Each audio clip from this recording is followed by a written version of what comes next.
Tiga saksi ahli yang dihadirkan pada persidangan Nikita Mirzani pada hari ini benar-benar seru guys. Dan gue nggak kepikiran ya timnya Nikita Mirzani bisa mendatangkan orang-orang yang ini nggak kaleng-kaleng loh, saksi ahlinya loh, profesor, doktor, dan memiliki segudang pengalaman di bidang hukum, perdata maupun pidana.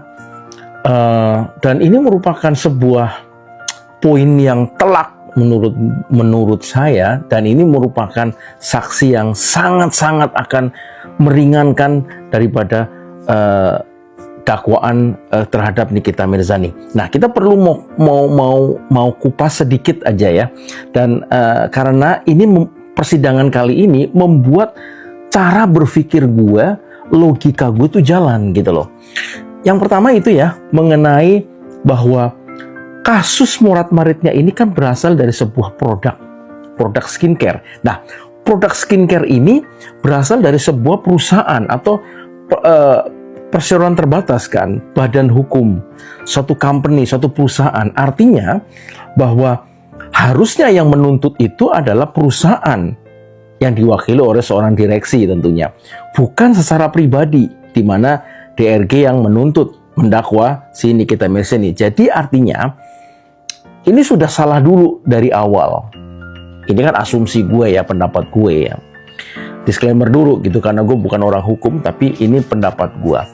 Terus yang kemudian yang kedua, bahwa sebelum uang itu bergeser, ada sebuah kesepakatan dulu antara DRG dengan Nikita, dan di tengah-tengahnya ada si Mail, gitu kan. Artinya bahwa kesepakatan itu adalah terjadi ketika orang itu memiliki free will, memiliki kesadaran penuh. Artinya DRG pada waktu itu memiliki kesadaran penuh, gitu loh. Kesadaran penuh. Kenapa? Karena di teks itu dia mengatakan bahwa tolong diingetin lagi tahun depan. Artinya itu kan kayak, itu kan seperti kontrak berjalan. Kontraknya habis setahun.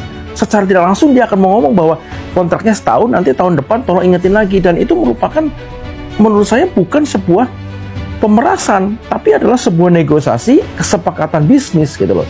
Sehingga dakwaan pemerasan itu tidak terpenuhi gitu kan.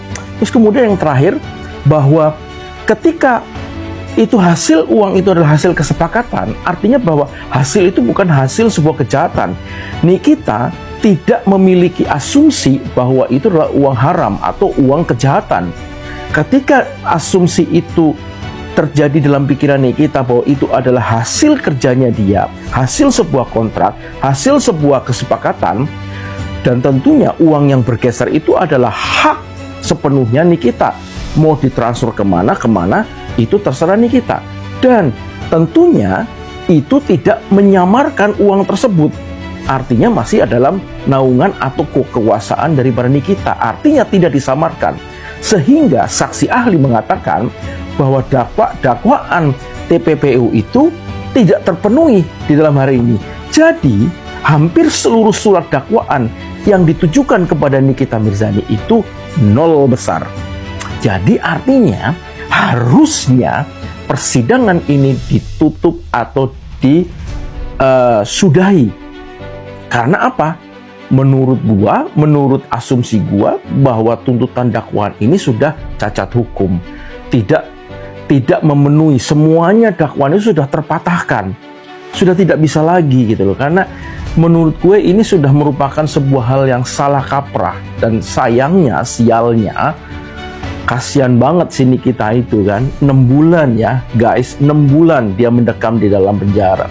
Dan kemudian dia harus berpisah dengan sesuatu hal yang konyol. Jadi persidangan ini bisa gue bilang, menurut gue, pendapat gue ya, ini komedian ya, lelucon gitu loh, badut-badutan gitu loh. Dan tentunya seru ketika nanti Nikita dibebaskan, tidak merasa bersalah, diketok palu. Wow, ini pasti akan seru. Karena apa?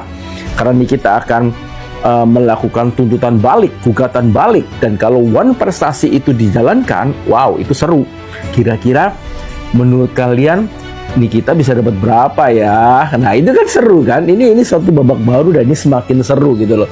Dan apakah semua tuntutan One Prestasi yang 114 miliar itu akan dipenuhi?